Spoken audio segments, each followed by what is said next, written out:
To studio. Rangareddyguda ఒకటే తన గ్రామం కాదని, నియోజకవర్గంలో ఉన్న అన్ని గ్రామాలు తనవే అని జడ్చర్ల ఎమ్మెల్యే అనిరుద్ రెడ్డి అన్నారు.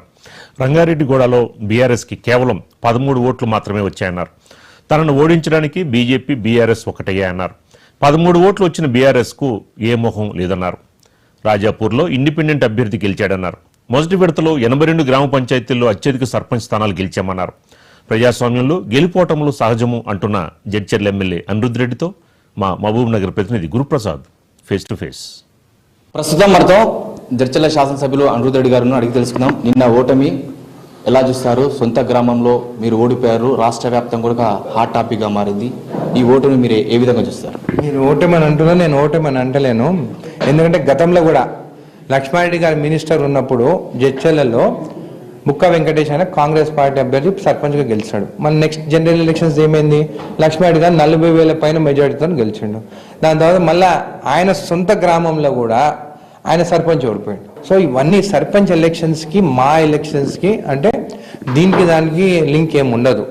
Sarpanch elections without any party symbols. ఎవరైతే అక్కడ మంచి వ్యక్తులు ఉంటారో క్యాండిడేట్ని చూసి ఓటేస్తారు. సో నా ఓటమని నేనేమంటాను, నా గ్రామము గెలిచిన అతను కూడా నా మనిషి. సో పార్టీ బీజేపీ అని వాళ్ళు చెప్పుకుంటున్నారు, అయినా కానీ నా మనిషి, ఆయన నా ఇంటికి వస్తుంటాడు, నా మనిషి.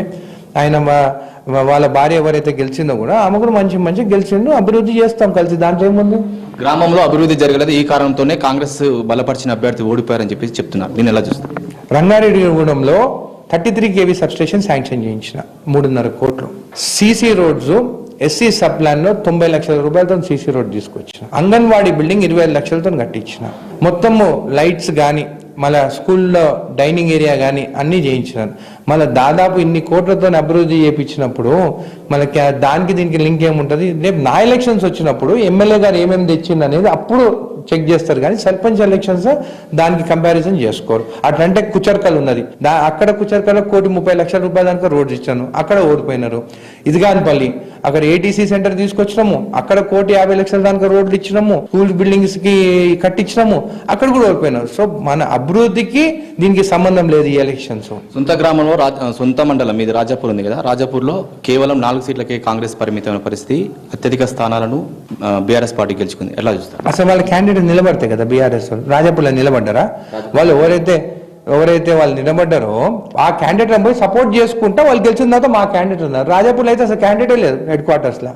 వేరే దగ్గర కూడా అంతే, ఇండిపెండెంట్ నిలబడిన క్యాండిడేట్స్ పోయి మా క్యాండిడేట్ అని చెప్పి పక్కన నిలబడి గెలిచిన తర్వాత బీఆర్ఎస్ అని చెప్పి వాళ్ళు బలపరిచిన అభ్యర్థులు ఎట్లయితారు? మన కండువలు వేసుకున్నారా? మా అంటే 2-3 గ్రామాల్లోనే నేను చూసినాను కేసీఆర్ ఫోటో, లక్ష్మారెడ్డి ఫోటో. వేరే దగ్గర ఎక్కడ నేను ఆ కండువలు చూడలేదు, ఫోటోలు కనిపించలేదు. సో వాళ్ళు బలపరిచిన ఎట్లా అంటారు? అయినా కానీ ఫస్ట్ ఫేజ్ అయిపోయింది. మోర్ దాన్ 50% మేము గెలిచినాము. తక్కిన 50% లో బీజేపీ, ఇండిపెండెంట్, బీఆర్ఎస్ వాళ్ళు ఉన్నారు.